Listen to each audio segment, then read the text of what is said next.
With me today is David Hart, the retiring General Secretary of the National Association of Head Teachers, where he's worked for 27 years. David is as well known as a spokesman on television as he is amongst his head teacher members. Now, I don't know whether you ever go berserk privately, David, but to me you've always seemed completely unflappable. Well, I like to think I am. After all, we have to juggle so many balls in the air, frankly, dealing with any government's agenda I can think of. But if you don't actually try and maintain some semblance of sanity, you really would go under. So, yes, I think I am unflappable, but privately I certainly do sometimes wonder what the hell we're up to. Because you started as a lawyer, didn't you? I mean, you came in not as a head teacher, but as a lawyer, which was a bit unusual. I suppose people normally assume a head teacher leader will be a head teacher. Well, I think it's unique, actually. And, of course, I used to advise the NAHT when I was a lawyer in private practice. So when the job came up, I decided to go for it, and they appointed me, not because I think they wanted somebody who actually ran a school, but somebody who actually knew what the problems were, could advise in terms of government programmes, government initiatives in Parliament. Well, one of your colleagues said that your greatest achievement is that you've put the NAHT on the map. That when you first arrived back in 1978, the fag end of the Callaghan government with a majority of 4, it was a small, insignificant union, and now it's quite significant. So what were those early days like when you first came in, late 70s? Well, we only represented head teachers. We didn't have deputies or assistant heads in membership.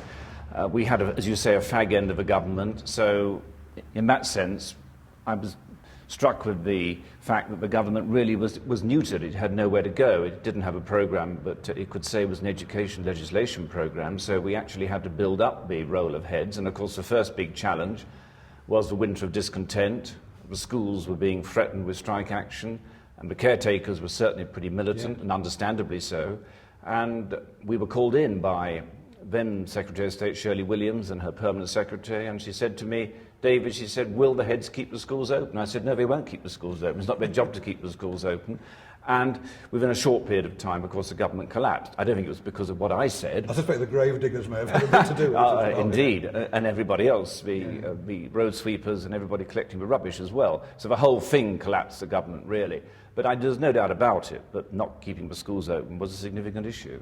And then, of course, things changed because 1979, you had Margaret Thatcher as Prime Minister. Was that a big shock to the system? It was a hell of a shock to the system, of course, but Margaret really wasn't that interested in education. She really left that to other people to deliver. She was more interested in international affairs. But, of course, during her period of office, we did have major change, and I think probably Ken Baker was the Secretary of State who really brought about the biggest change. You know, we got responsibility for our budgets. We had a change in the national curriculum. You know, James Callaghan had said the curriculum is a secret garden. We must get into it. Teachers mustn't control it. So that was developed by Thatcher and her ministers. And obviously, they gave a lot more power to heads. And of course, they introduced the grant-maintain movement, which was a shock to the system as well. Now, moving ahead, of course, later, much later, you found yourself with a Labour government. Did you find many differences between Tony Blair, head of a large majority government, Margaret Thatcher, head of a strong government in the early 80s? Oh, a fundamental difference, because Blair said and meant it, education, education, education. But whereas Margaret Thatcher had a big majority and did bring about change, when Tony Blair came in, he took the view, and he was quite right, that standards were not high enough. Now, the way they developed that was through David Blunkett, who I think was a profoundly important Secretary of State. In what respect? Well, because I think he drove through the literacy and numeracy strategies, for instance, which have had a major impact on primary schools and are now impacting on secondary schools at Key Stage 3, 11 to 14. He also, of course, revolutionised teachers' pay. You know, the £30,000 classroom teacher was the phrase he coined, and he delivered it, albeit I think he perhaps pulled the wool over the Treasury's eyes. They thought they were getting a rigorous performance-related pay system. They weren't at all. But anyway, 97% of people who applied went through. Yes. Indeed, and more are now moving up the pay scale. But I think teachers have done quite well under the Labour government in terms of pay and conditions of service. My worry, of course, is independence and autonomy, but do it my way. There's still that sort of feeling about the government, but it wants to control matters. Now, you mentioned head teachers changing role, and now they've got responsibility for budgets and all sorts of things they didn't have when you first started. I mean, do you think the pendulum has swung too far now, that head teachers are really being buried under responsibilities and to some extent aren't able to do what they were able to do in the late 70s, early 80s when you started? I think the pendulum has swung too far, but I think there's a genuine optimism that we might be beginning to see a change at government policy so that we are going to see perhaps the genuine independence and autonomy that I think we ought to have. The irony is, of course, is we used to control the curriculum, now we don't. We used to have no say worth talking about in staffing or indeed in budgets, now we do. The way this plays out, of course, and many of your members are primary heads and have a tremendous, I mean, they have to shoulder almost everything, and many now complain they can't do things they used to like doing, like, for example, teaching themselves, getting into classrooms. I mean, these are things that they feel they miss because of all the administration they've got. Well, the buzzword, and quite rightly, is the prime responsibility of head teachers is to do the teaching and the learning, or be responsible for the teaching and the learning. That is the number one issue. Now, to do that, they clearly have to have not only the expertise, but they clearly also have to have the time to manage and to lead, to ensure that the standards in the classrooms are the requisite standard and that they improve those standards in the classroom. Well, here's an interesting thing, because the style of leadership seems to me to have changed, maybe had to change, during your period of office, certainly, and particularly in the last few years. I mean, people now talk about distributed leadership, and even brand new teachers are being told you're a manager. That's right. Here you are, you've got resources, you've got children, you've got time and space to manage, so it's not just the head. No, I think that's absolutely right. I mean, it's just simply another way of saying you have to operate as a team, and you're all members of that team, and if you're a classroom teacher, you are still managing your classroom, you're managing the pupils, you're managing the environment. Of course, as you take greater responsibility, coordination, responsibility for a key stage, responsibility for special educational needs pupils, you undertake more responsibility, you're more senior members of a team, if you like that term.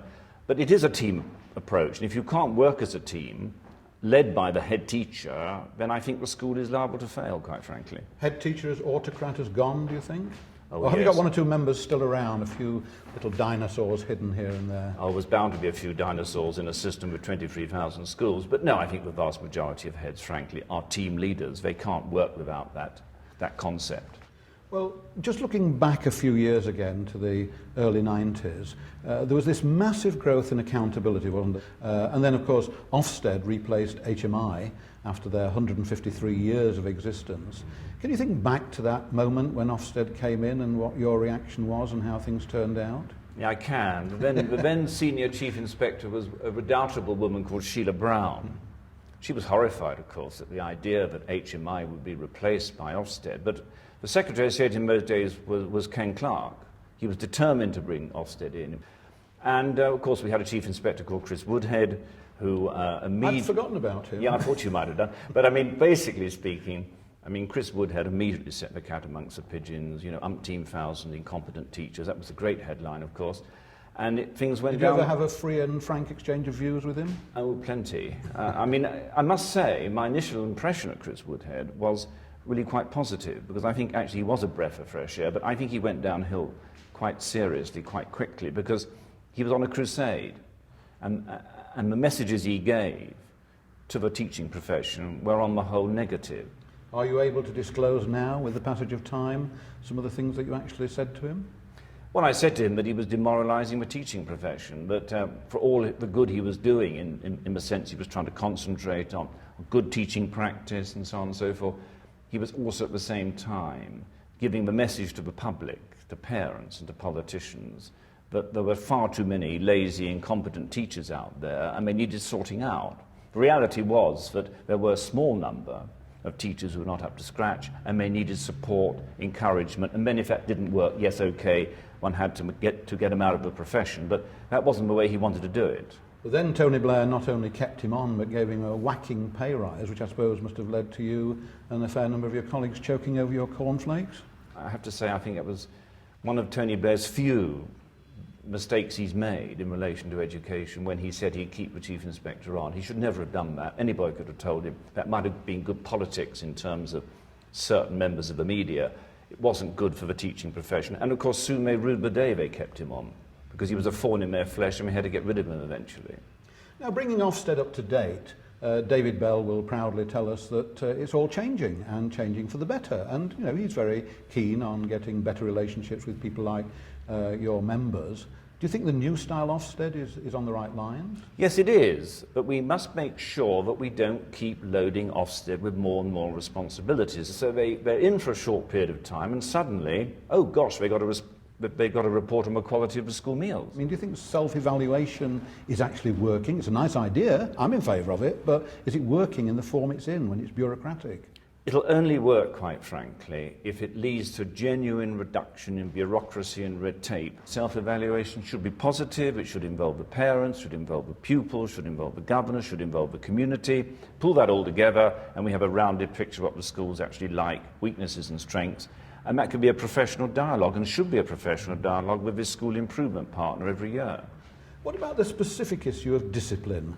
Because there's a lot of talk nowadays about whether it's harder for schools, and of course that's falling very much on head teachers. What do you think your members are thinking about this? They definitely think indiscipline is on the increase. Now, I don't mean necessarily the high-profile incident, the terrible tragedies, the knife, the gun, or whatever it may be, we've had over the past decade or more. I'm talking more about the lower-level disruption, which pupils frankly can perpetrate and can damage the education of their fellow pupils quite seriously. That is on the increase, and it's not just in the more deprived areas, it's right across the country. And teachers and head teachers report that quite regularly. I mean, I've got now many examples of head teachers I've spoken to who have been told to F off by some of their pupils. That's a sort of minimum badge of honour in some cases, which is very difficult if you think of the authority role that a head teacher is supposed to play, and yet people do this in some cases. Well, absolutely, the language is getting worse, and people tend to sort of throw all the blame at parents and the family background and forget. But a lot of these youngsters, top end of primary school, bottom end of secondary school, are switched off sometimes, either by the teaching or by the curriculum. That's really why we have got to get a curriculum, particularly for the 14 to 16-year-olds, which is where most of the trouble can be, which is relevant to their needs. That's why the Tomlinson report, for instance, is such a fundamentally important document. Now, there's been a fair amount of tension between the government, including the Prime Minister himself, and head teachers over the years. In March, the head teachers of another body, whose name we will not mention, but was not your own union, gave a rather rough ride to Ruth Kelly as Secretary of State. What was your reaction to that? Because they didn't exactly boo her, but they weren't exactly the best behaved class in town. Well, I personally feel quite strongly if you invite a Secretary of State or anybody as your guest to a conference, you treat them respectfully. You do have a vigorous exchange, okay, that's fine. Did you understand that they felt she was talking twaddle, so they reacted negatively, or do you think that was a bit Well, I naughty? think the speech was extremely misguided, and she should never, quite honestly, have said to them that they didn't know, or imply they didn't know how to deal with parents. That was the number one mistake. The number two mistake was to write off Tomlinson in one sentence. Basically, we have our view, you have your view, and we'll agree to differ. But that was a crucial time in our education history, I think, and possibly a defining moment, because here was a high-profile and high-prestige group with a highly respected chair, spends 2 years, consults your members, industry, employers, everybody else, comes up with something that, on the whole, your membership, despite reservations, was behind, and suddenly it's out. I mean, is that a style of government that you find, I was going to say rather challenging in a way, because it's a bit like naughty children, isn't it? Well, I think it was disgraceful, quite frankly, and I honestly think the government has got it wrong. Not got it wrong in every respect. There are aspects of their response which I totally support. But really, we had consensus. We had the universities. We had business. We had everybody you can think of on side, with some reservations, okay. And the government suddenly turns around and says, sorry, no can do. We'll review the whole situation in 2008, way after the next election. Now, if you're feeling strong, I'll offer you 2 words: workforce and agreement. Gone a bit pear-shaped, hasn't it, really? Because here you were as a union, head teachers, apparently behind it, then suddenly they turn it down. And you yourself had put your own shoulder behind it. So did you feel betrayed? Did you feel it was the wrong move? Well, certainly the wrong move, and I made my position very clear, but having made that decision, I will respect it and I will support it as best I can in terms of representation to government. I mean, the reality, of course, is this, that the government has tried to lever in appropriate funding. At national level, just about adequate, okay. But of course, when it gets down to local authority, down to schools, you get a different picture. And the reality is that at school level, in a number of local authorities, including a lot in the southwest, I should add, they don't think they've got the cash to deliver these reforms. And one-to-one tuition and other things? Indeed, and what I think the government's got to understand is instead of wagging their finger, head teachers, and saying, you will deliver, and if you don't, there'll be industrial action or tribunals all over the place, they need to be more understanding and say, look, we understand that there will be a number of heads in this country who are going to be in difficulty, of that there's no doubt. Now, Ruth Kelly has actually used the term smokescreen about the funding and financing of various things like the workforce agreement and others. What do you think is the truth behind that? The truth is that is a funding problem, and what I think she's trying to argue is that it's nothing to do with money, it's about head teachers unwilling to introduce government policy or government reform. So in other words, if they don't want to do it. I think it's extremely unfair. There is not a single head I've ever come across in the last few years who has denied the importance of delivering guaranteed non-contact time, we used to call it, for teachers and indeed for their own senior members of staff. So it's not a question of the agenda, it's a question of whether the money's there. But this is a consequence of what you've experienced in your own history, where Kenneth Baker gave schools more freedom, gave head teachers the control over their budgets. Now it means governments now and in future can turn around and say, well, you've got the money, you can do it. Yeah, well, they might try and get away with that argument, but reality, of course, is far more complex, as you know. So have you actually been able to do anything to try and get the additional funding or the necessary funding? I mean, what have you actually done? We've done a hell of a lot on behalf of our members. We worked weekly almost over the past 2 or 3 years. With any success? Yes, with great success. I mean, we've achieved not a bad settlement for last year. We've achieved, I think, a good settlement for next year. And we've actually got more cash into local authorities, more cash into school budgets than our members actually thought they would get. But they still don't think it's enough in some cases, and that's why we have this controversy. Is this going to be a huge headache for your successor? Because your successor comes in after your sterling work for 20-odd years and suddenly finds union against union and major problems of that kind. Well, it will be one hell of a challenge for that person, but I think the crucial point is this. Any government that thinks it can ignore people who represent getting on for 30,000 school leaders is, I think, making a big mistake. Because at some stage, you've actually got to keep touching base with people who represent the senior members of a profession, if you like to use that term, who are going to deliver the government policies. The government cannot deliver workforce reform. It can't change the pay structure this year. It can't get its childcare policy home and dry. It can't get extended schooling without the support of head teachers. In some ways, it's now the end of an era. I mean, you're leaving. The other unions, people like Doug McAvoy, NUT, Nigel de Gruchy, long-serving, and then also, of course, there's Peter Smith, ATL. So you've had big changes in the leadership of the unions. What's going to happen next? Well, I think what's going to happen is the unions have got to perhaps have a clear view about what their role is. This government has become experts at developing what they call the social partnership.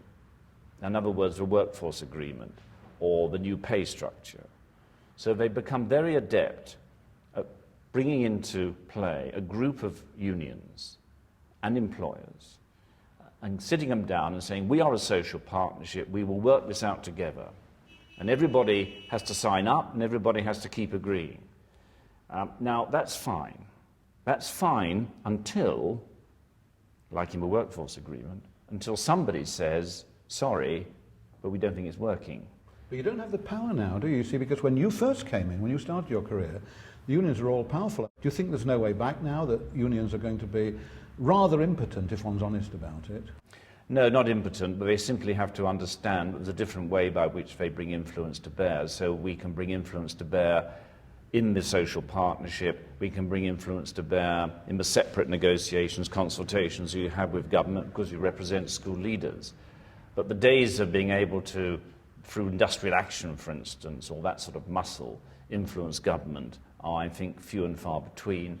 And that is why, of course, I've said to NAHT members very clearly that you have to understand that there are limitations to saying no, and that doesn't necessarily bring governments to the negotiating table. But would you want to see all the unions working together closely, or would you even want to go further and say all the unions should merge, or all the teacher unions should merge, and the head teacher unions should merge, or there should just be a single union representing the whole teaching profession. Will that day come? Would you want it? I've always argued for two, one representing classroom teachers and one representing school leaders, because I think actually their interests can be extremely different. So two unions, I think the merger of the three biggest will come, not yet, but it will come about in due time.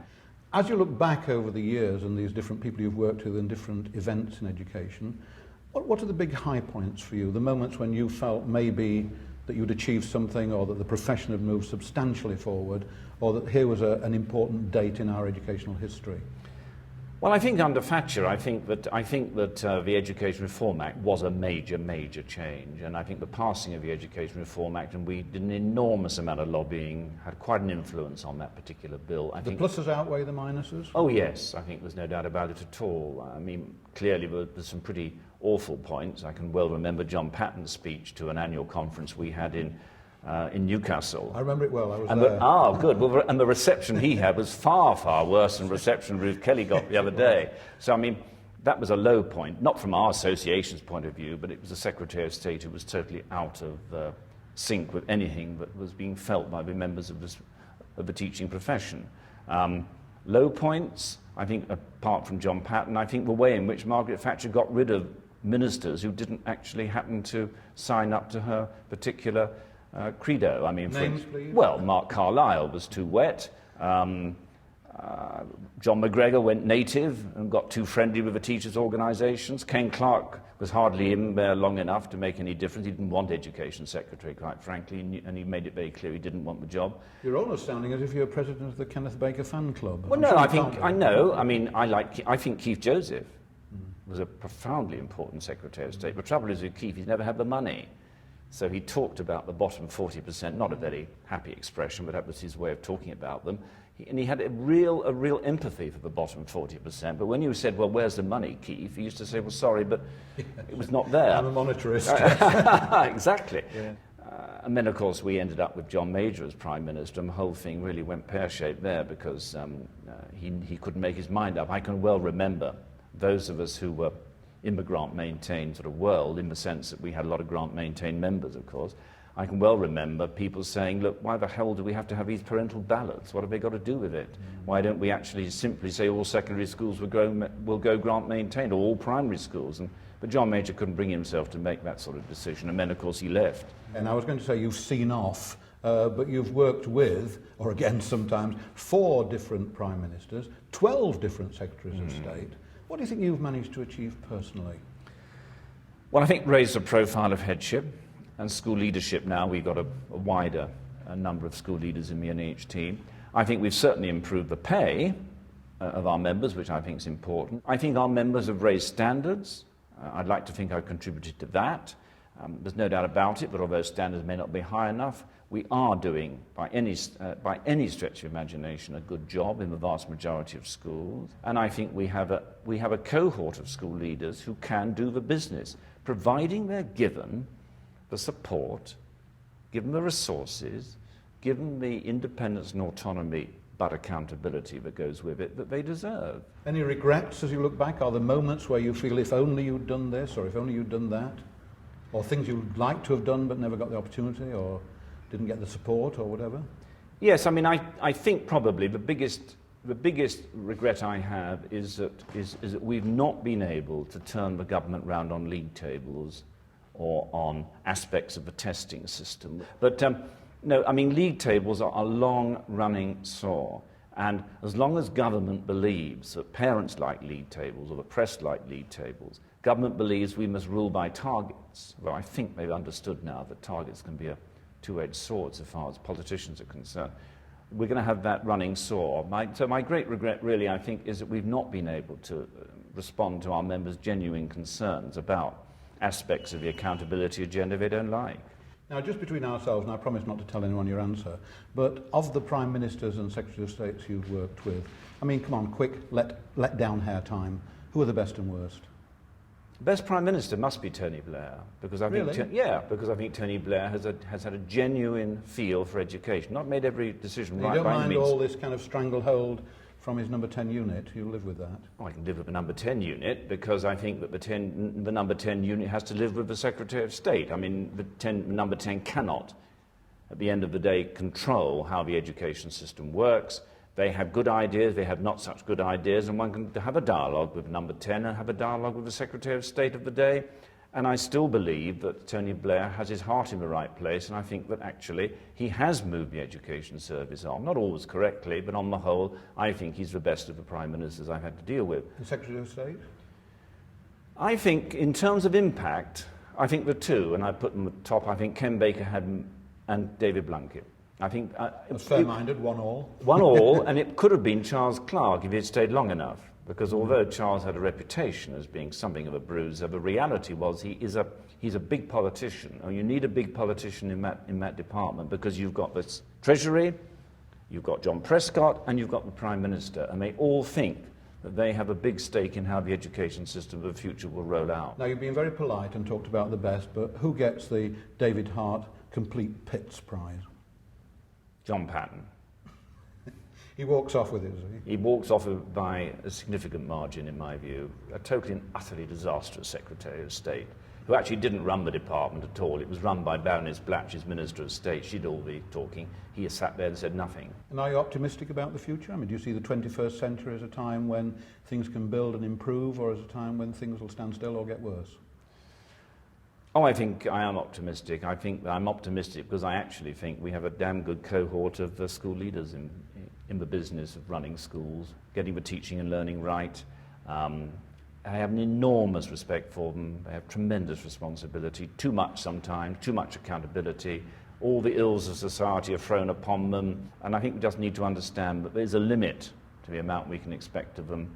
And of course, we do need to look after their workload and look after their work-life balance. And then finally, when the day comes when you eventually hang up your boots for the last time, or in your case, hang up your last quote, what are you going to be doing after that?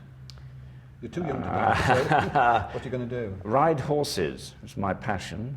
I don't get enough of time on my horse. Will you go anywhere near education? Will you go anywhere near a head teacher? Yeah. Well, if you're a head teacher, will you run in the opposite direction? No, I'm being offered friend? consultancies by certain people that I'm talking to. So I shall keep my hand in, but I think at some stage you ought to call it a day and say, well, perhaps somebody younger ought to take that challenge on. Well, David Hart, thank you very much indeed, and all the best for the future. Thank you.